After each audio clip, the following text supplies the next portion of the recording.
The Bible tells us in John 19:41 and 42, "Now in the place where he was crucified there was a garden, and in the garden a new sepulchre," that's a tomb, "wherein was never man yet laid.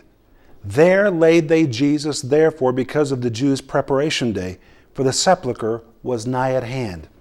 I really can't improve on what I've written this month in Sparkling Gems, so I just want to read you a little from the book. Listen very carefully. Both the Gospels of Matthew, Mark, and Luke all record this tomb belonged to Joseph of Arimathea. That's important because it confirms again that Joseph of Arimathea was a very rich man. Poor men were buried in simple graves, but rich men were buried in tombs that were made out of the rock. So this confirms again the immense wealth that belonged to Joseph of Arimathea. And in verse 42, the Bible says, "There laid they Jesus." The word laid comes from the Greek word tithemi. The word tithemi means to set, to lay, to place, to deposit, or to set in place. But as it is used in this verse, it portrays the careful and thoughtful placing of Jesus' body in its resting place inside the tomb. And in Luke 23:55, the Bible tells us that after Jesus' body was placed in the tomb, the women who came with him from Galilee came there, and they beheld the sepulchre and how his body was laid. So they came. And when the Bible says they beheld, it is the Greek word theomai, which means to look at completely. It's where we get the word for a theater, to gaze upon, to fully see, to look at intently. And this is really important because it proves that these women inspected the tomb. There was no second guessing whether Jesus was alive or dead. He was dead. And these women came to theomai, to gaze at, to inspect, to look at the dead body of Jesus, to make sure that it had been honorably laid in its place. Then in Mark 15, verse 47, the Bible identifies these women as Mary Magdalene and Mary, the mother of Joseph. And it says, "These women beheld where he was laid at the tomb." And in Greek, the imperfect tense is used, which tells us these women took their time. They wanted to really make sure that Jesus had been properly laid there, and it could actually be translated, they carefully contemplated where he was laid. If Jesus had still been alive, those who buried him would have known it, because they spent substantial time preparing his body for burial, and then after his body was deposited into the tomb, they lingered there, checking again once to see the body was treated with the greatest love and the greatest of care. And once they were certain everything had been done properly and in order, the Bible tells us that Joseph of Arimathea rolled a great stone at the door of the sepulchre and then departed. It's rare to find a stone entrance to a Jewish tomb. Most Jewish tombs had doors that even had hinges. I think that's interesting. But a large stone rolled before the tomb would be much more difficult to move, which made the burial site even more permanent, and this was important. Because the chief priests and the Pharisees weren't so sure the site was really secure. Even with this great stone, they feared that Jesus' disciples would come, they would steal the body and then claim that there had been a resurrection.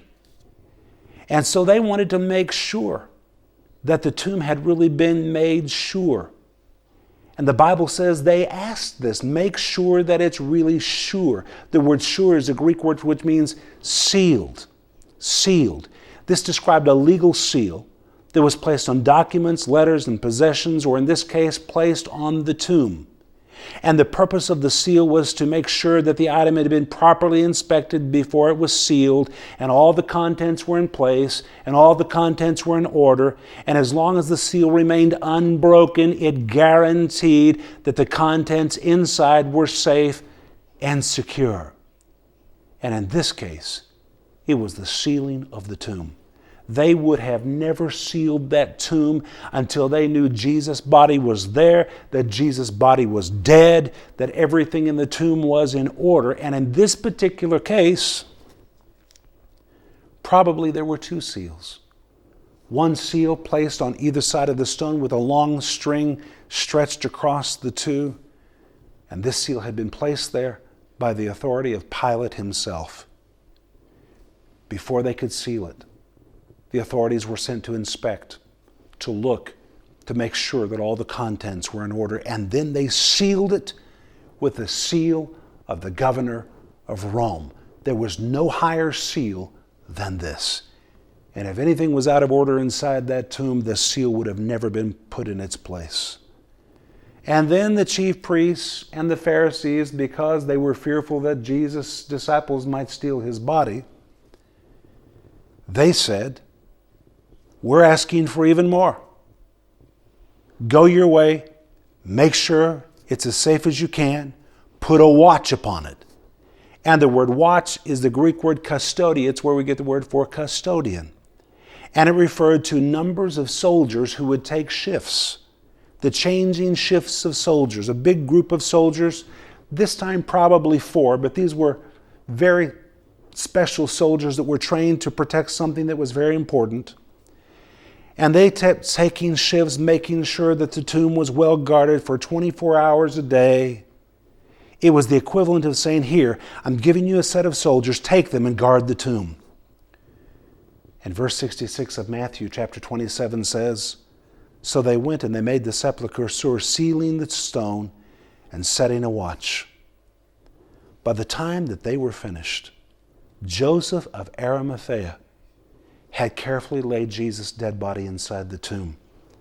Nicodemus had provided all the embalming solutions and insisted in the embalming of his body and making sure Jesus' dead body was laid in its place.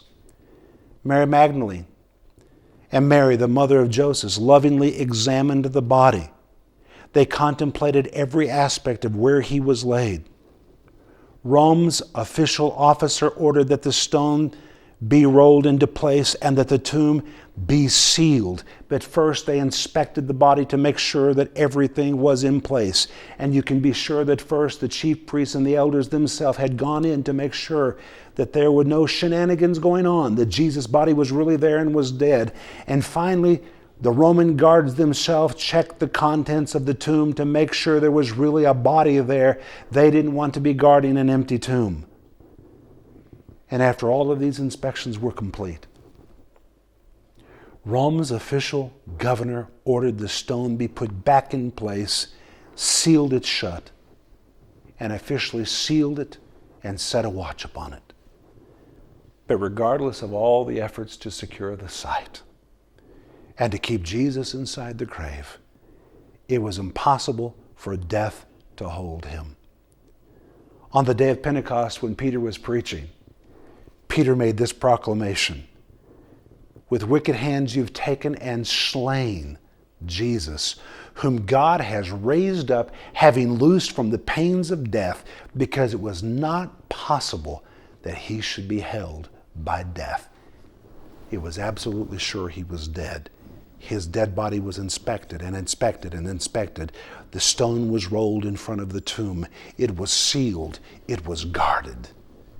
And yet on the third day, Jesus came out of that tomb.